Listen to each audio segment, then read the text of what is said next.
Ce week-end, vous avez été nombreux à me contacter suite à la déferlante d'articles issus de la presse concernant les amendements déposés par le groupe Horizon pour le projet de loi de finances 2024, le PLF 2024. Alors que demandent ces amendements? Est-ce que ça veut dire que ça va forcément s'appliquer? C'est ce que nous allons étudier au travers de cette vidéo et voir également les 4 amendements déposés et leur lien de cause à effet sur votre quotidien et votre fiscalité.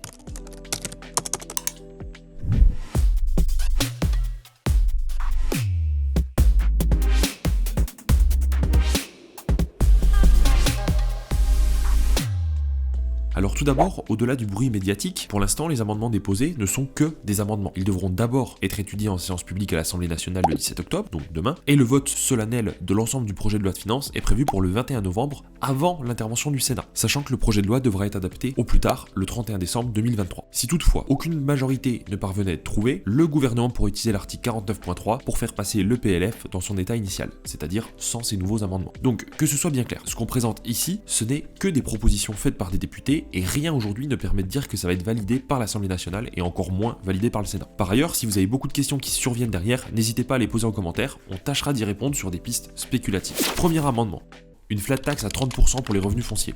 Tout d'abord, le premier amendement déposé par plusieurs députés du MoDem demande un PFU, c'est-à-dire un prélèvement forfaitaire unique sur les revenus fonciers, au même titre que c'est le cas aujourd'hui pour les revenus boursiers ou les revenus de capitaux. En gros, dans ce cas de figure, visiblement, il n'y aurait pas de notion de nu ou de meublé, mais bel et bien la création d'un statut d'investisseur immobilier, et indépendamment du mode locatif habituel, donc voilà, nu, meublé ou pas, vous auriez une flat tax de 30% sur le résultat. Alors cet amendement, d'ailleurs c'est toujours le cas des amendements et c'est assez perturbant, c'est qu'ils ne sont absolument pas détaillés, ça explique pas si on peut continuer à déduire les charges en location nue, est-ce qu'on peut continuer à déduire éventuellement les charges en meublé ou quoi que ce soit, mais a priori non. Donc à mon avis, l'idée derrière tout ça, c'est justement que les députés veulent mettre en place la déduction des charges habituelles, donc intérêt d'emprunt, assurance, copro, etc., et d'appliquer 30% de flat tax sur le résultat, que vous soyez en nu ou meublé. Et donc ça enlèverait l'avantage du déficit foncier lorsqu'il y a des travaux, du moins vous ne pourriez pas utiliser ce statut si vous voulez utiliser le statut du déficit foncier, et pareil pour le meublé, si vous voulez utiliser les amortissements, vraisemblablement vous pourriez pas utiliser ce statut. Mais c'est pas tout, parce que pour profiter de cette,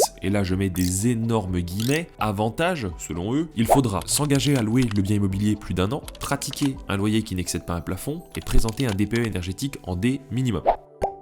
Est-ce que cet amendement est avantageux? Absolument pas. Déjà, lorsqu'il y a présence de plafond de loyer, c'est souvent désavantageux pour l'investisseur qui doit réduire son rendement. Et en plus, aujourd'hui, si vous louez un logement en location nue, sans déficit foncier, et que tous les mois vous avez une taxation à 30, 41 ou 45, plus les prélèvements sociaux, eh bien vous devriez consulter rapidement un expert en fiscalité pour optimiser votre situation. Parce que là, littéralement, vous payez de l'impôt dans le vent. Du coup, cette proposition, en fait, elle est avantageuse uniquement pour les personnes qui ne connaissent pas les avantages de la location meublée ou qui n'ont pas de stratégie fiscale ou patrimoniale en place, donc c'est-à-dire c'est quand même pas une majorité de personnes. Du coup, ça profiterait finalement à très peu de gens, surtout qu'en plus, avec le plafond de loyer, vous risquez de perdre en rendement. Du coup, à mon avis, cet avantage, c'est pas du tout un avantage. Pour les nouveaux arrivants, n'oubliez pas de vous abonner à la chaîne pour rester informé sur les dernières actualités fiscales.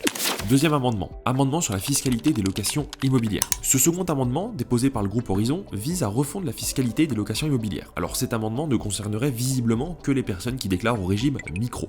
Donc micro foncier en location nue, micro BIC en location meublée. En 1, il propose de passer à 30% contre 50% aujourd'hui l'abattement sur les logements loués en saisonnier, donc Airbnb, Booking, etc., qui ne sont pas classés ou classés moins de 3 étoiles. Donc ça veut dire que si aujourd'hui vous avez un appartement que vous louez sur Airbnb et que vous avez fait classer et que du coup vous avez moins de 3 étoiles parce que c'est pas un vrai logement avec des vraies prestations hôtelières, et bien du coup vous n'auriez plus les 71% d'abattement, mais que 30% d'abattement et en plus que sur les 15 000 premiers euros. Après il n'y a plus d'abattement. Sachant qu'aujourd'hui, pour rappel, si vous avez donc comme je l'ai dit votre logement classé, vous pouvez avoir 71% d'abattement, et si votre logement est loué en saisonnier mais n'est pas classé, vous aurez le droit aux 50% d'abattement classique. Donc là on passe de 71 ou 50 à 30. Oui, ça fait mal, et en plus, c'est que sur les 15 000 premiers euros d'après eux, alors qu'aujourd'hui, on peut avoir l'abattement jusqu'à 77 700 euros de chiffre d'affaires. Donc, énorme baisse en perspective. En 2, pour la location d'un bien immobilier meublé, 40% d'abattement sur les revenus jusqu'à 46 000 euros. Et 40% d'abattement, mais que jusqu'à 23 000 euros pour les logements nus. Donc pour rappel, aujourd'hui quand vous êtes en location meublée, en micro-BIC, vous avez 50% d'abattement sur les locations de longue durée, jusqu'à 77 000 euros. Et quand vous êtes en micro-foncier, donc en location nue, vous avez 30% d'abattement jusqu'à 15 000 euros. Donc là en fait ça permettrait de rééquilibrer un petit peu la balance, puisqu'on aurait 40% en nu, 40% en meublé, et puis en meublé ce serait jusqu'à 46 000, et en nu ce serait jusqu'à 23 000. Donc ce serait un peu plus avantageux pour le nu, un peu moins avantageux pour le meublé. En 3, pour la location d'un bien immobilier meublé, donc de tourisme classé au moins 3 étoiles, d'un gîte ou d'une chambre d'hôte, il propose 60% d'abattement sur les revenus locatifs jusqu'à 100 000 euros. Donc comme on l'a dit au début, actuellement c'est 71% d'abattement, mais jusqu'à 77 000 euros. Vous allez perdre en gros si vous êtes dans ce cas de figure 11% d'abattement, sachant qu'aujourd'hui le fait que ça passe de 77 000 à 100 000, ça impacte que très peu de personnes en France. C'est pas très rare, mais c'est pas la majorité des loueurs quoi. Donc pareil, coup dur pour les personnes qui seraient donc dans le cadre de la location meublée classée. Cet amendement est dans la tendance actuelle. Les politiques font clairement la guerre au Airbnb et les locations saisonnières pour taxer plus les Français qui louent leur logement sur des plateformes, pour les inciter à ne pas le faire et réduire du coup ce qu'ils appellent le déséquilibre, donc entre les villes où il y a trop de Airbnb et pas assez de logements en location longue durée. Clairement, cet amendement il est favorable pour personne et c'est encore une fois essayer d'aller tirer sur les vaches à lait traditionnelles, donc c'est-à-dire les propriétaires bailleurs en France.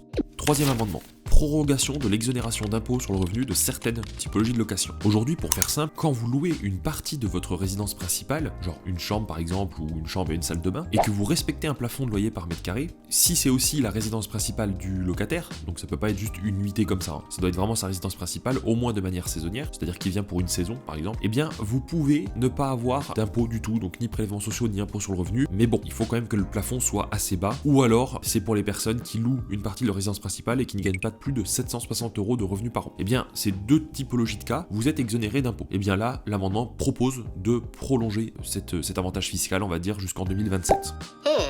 Effectivement, la prorogation de cet amendement incitera probablement les quelques personnes qui louent une chambre chez eux à continuer, etc. Mais c'est un impact relativement mineur, puisque si l'objectif c'était de désengorger les villes où il y a pénurie de logements, il vaudrait mieux appliquer un abattement total ou beaucoup plus incitatif pour les personnes qui vont louer que justement faire juste, voilà, c'est moins de 760 € par an, en gros c'est que dalle, et puis le plafond au mètre carré est extrêmement bas, donc aujourd'hui il y a très peu de gens qui profitent de cet avantage. Donc le prolonger c'est bien, mais si on veut que ça ait un vrai impact, il faudrait que ce soit un peu plus incitatif. Le quatrième est le fameux amendement, donc pour lequel on fera d'ailleurs prochainement une vidéo dédiée. C'est celui qui a le plus fait parler ce week-end. Comme vous le savez si vous suivez la chaîne, la magie de la location meublée non professionnelle, c'est qu'aujourd'hui, lorsque vous louez un appartement en meublé, vous pouvez, contrairement à la location nue, appliquer des amortissements comptables sur votre bien. Globalement, ça veut dire que chaque année, sur votre classe fiscale, vous allez déclarer que votre logement a théoriquement perdu de la valeur parce qu'il a vieilli, parce qu'il a été abîmé, usé, etc. Et ce vieillissement va générer des charges, qui du coup, vu que c'est des charges, forcément vont réduire votre résultat d'exploitation, et donc vont permettre aux personnes de ne pas payer d'impôts, ou alors très peu, ou en tout cas beaucoup moins que ce qu'elles auraient dû. Et c'est parfois, même la majorité du temps, extrêmement intéressant, parce que de nombreuses personnes peuvent tenir entre 10 et 40 ans sans aucun impôt sur leur revenu immobilier. Et là où la location meublée non professionnelle est vraiment avantageuse, c'est qu'à la revente, vous êtes taxé sur la plus-value comme une résidence secondaire classique. C'est-à-dire qu'on prend la différence entre votre prix d'achat et votre prix de vente, et on applique le barème de taxation des plus-values des particuliers. À aucun moment on va reparler que vous avez pratiqué des amortissements,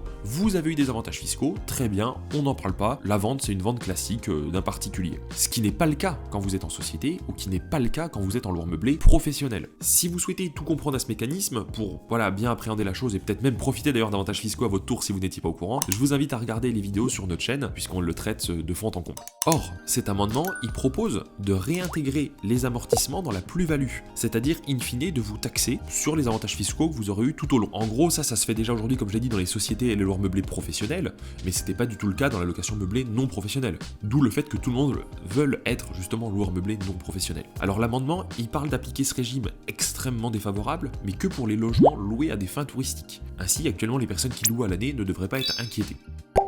Bon, on va sortir une vidéo dédiée sur le sujet et on va également sortir une vidéo d'enquête pour savoir si Airbnb est vraiment responsable de tous les maux sous 14 jours. Donc restez bien abonnés à la chaîne et activez les notifications pour rien manquer. Quoi qu'il en soit, notre avis c'est que c'est très défavorable et que globalement ça montre qu'il y a vraiment une vraie guerre qui est menée par les politiques contre les gens qui font du Airbnb. Alors après, moi je pense qu'on pourra très facilement contourner cette loi. Ça veut dire qu'il suffit de faire du Airbnb pendant, je sais pas moi, 10 ans et puis avant de vendre votre logement, l'année d'avant vous arrêtez le Airbnb, vous faites un bail d'1 an en location meublée longue durée classique et du coup là vous serez plus dans le cadre du Airbnb. Il faudrait vraiment qu'ils aillent en profondeur dans la loi et qu'ils refondent très intensément le code comptable, le code des impôts, etc. pour pouvoir appliquer ceci. Donc pour moi, clairement, ça pourra pas être appliqué. Ou alors si c'est applicable, ce sera très facilement contournable. Mais bon, à voir, pour l'instant, c'est encore une fois qu'un amendement. Merci à tous d'avoir suivi cette vidéo et je vous dis à très vite pour les prochaines vidéos.